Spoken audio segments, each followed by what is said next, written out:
What to do, everybody? It's your boy Dak908, aka the Dig Dug himself. Welcome aboard the Dugga ship as we scour the Duggaverse for monster hunters and monster hunties. This is Tidal Najarala snake. It's the water snake. It's the other one. The subspecies, so to speak. The first snake I liked a lot because it was a pretty cool monster. You know, had the paralysis thing and everything. It was a pretty dope snake type of thing. This one is a lot like the original one. I will say though, this one it likes to try to, you know, like squeeze you a bit more often. So that's pretty cool. What can I say about this guy? Let's see. Let me adjust the microphone. Actually, let me get that. Where is it? There we go. Okay. Now he's pretty dope. Like I said before, he's still a pretty dope monster. The one thing I will say that strikes me all the way out, like whoa, his big thing is that before he would throw his little scale, when he would throw his scales out, he would like kind of make a high-pitched screeching sound, and they would blow up and they'd send shrapnel everywhere, and then you get hit with it. This time he will throw them out and he'll spit water. He'll spit it's like a little spitball of water. He can hit you with it, you know, if he wants to, or he'll spit it and it will rebound off of the scales that he thrown out and hit you. And let me tell you something, he does this with exceptional precision. So if you see the water rebound off of another one, prepare to dodge or prepare to like block. I mean, too many times have I been hit by it trying to find ways around it. You know, the best thing I can do is just get either hit by it or block it. It's almost as if the game is reading your mind. I've had the same feeling since Monster Hunter 3 Ultimate, when a monster would, it's not reading your mind, but it's definitely discovering your patterns. The game knows that whenever I try to run away from something, I run to the right. I will run all the way right to the absolute last second, and then maybe if I'm not trying to like play chicken with this attack of the monster or whatever, I'll dive. If I am, I will keep running right. So the game knows that, okay, shoot the thing and make it rebound to the furthest of rights. Why? He's always going to run all the way right. Always run all the way right. And they always get me. They get me with this little move right here. They get me with random hip checks, just all kind of stuff. But I want to say it's a good observation that the AI is actually doing. So if you're kind of like me, who kind of runs all the way into one direction until whatever you need to do is done, you might get caught by it. So be on the lookout for that. I mean, it's a pretty cool little attack, so watch out for it. This is one of his bigger things.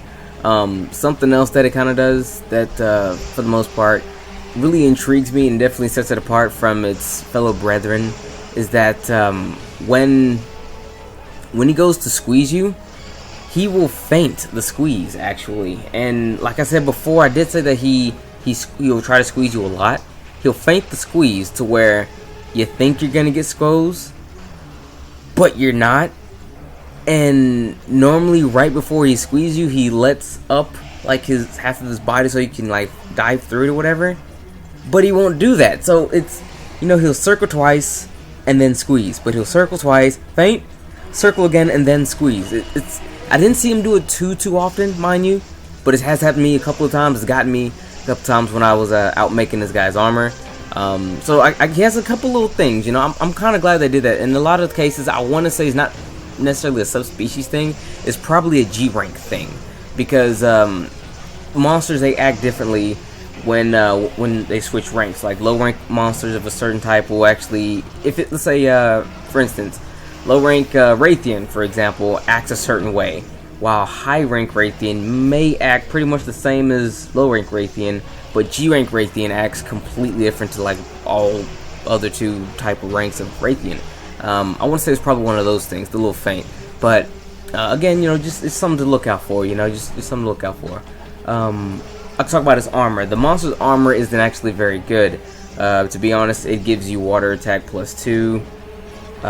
Speed sharpen, which is in my opinion its best skill, and it gives you punishing draw. Well, punishing draw is a good skill by itself, but for me, being a lancer is probably not going to be the best of skills to have. It does have stamina thief in there, +6. It's really easy to either gem it out or have a talisman with it. So if you really want that stamina thief ability, you can get it. It's just right there. But the skills on it aren't very good. I mean, that's one big thing I've had with the snake monster. I mean, by looks, aesthetics alone, I want this monster's armor. It's amazing to look at. I've always wanted this monster's armor. I saw when the first time I ever saw this monster in like a trailer, I always wanted his armor and everything, but its armor was never really all that good.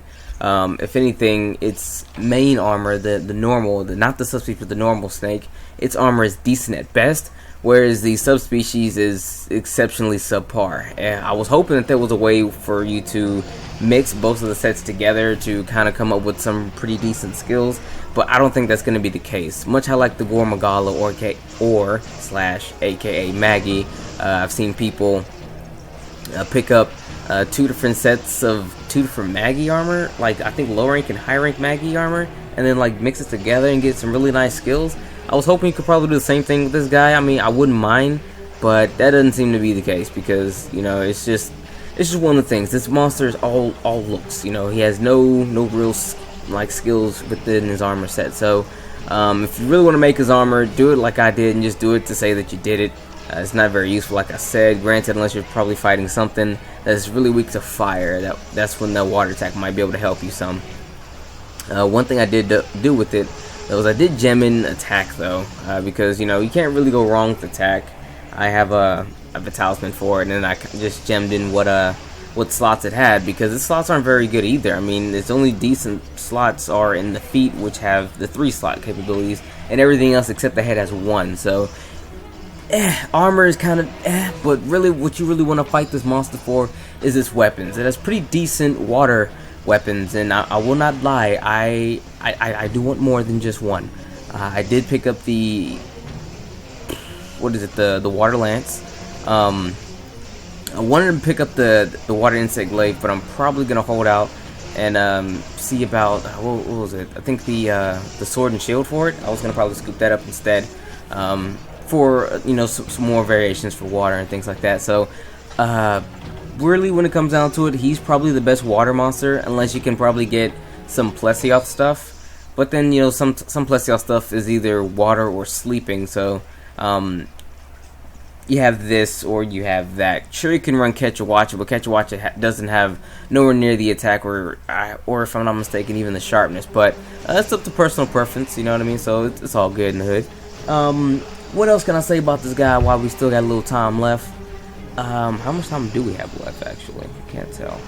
Oh, we're only halfway through. No, we're almost done. Anyway, not much really else to say about this guy. He's a pretty decent monster to fight, pretty cool fight. The armor is really not all that good. I wouldn't necessarily recommend it. I mean, I'm trying my best with it. To no avail, honestly. I just wish it was better. Too bad it's really not all that dope. I guess if you really need the armor, I wouldn't go for this one. I would go for Zamtrios, Tiger Stripe Zamtrios. The skill's a little bit more well-rounded, and it's first. So, whatever. But anyway, guys, this has been your boy Dak908, aka the Dig Dug himself. Stay tuned to the next video. The next video will be a Plum Hermitar or whatever. I need to actually go back and redo that fight because that fight was like 5 minutes long.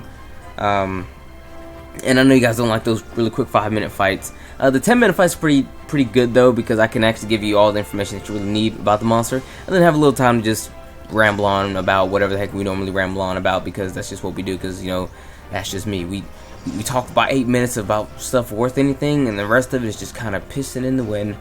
Speaking of pissing in the wind and long talks, the white monoblos video I have is insanely long. It is 30 minutes, 29:51. That's a 30-minute video.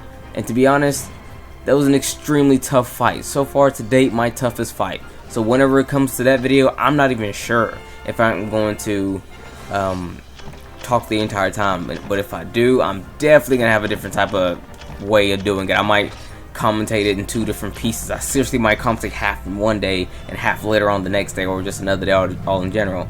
But all that being said, we'll get to that when those bridges are time to get to those bridges. I don't know what I just said. Anyway, I'm gonna holler at you later. It's been your boy. Take care, everyone.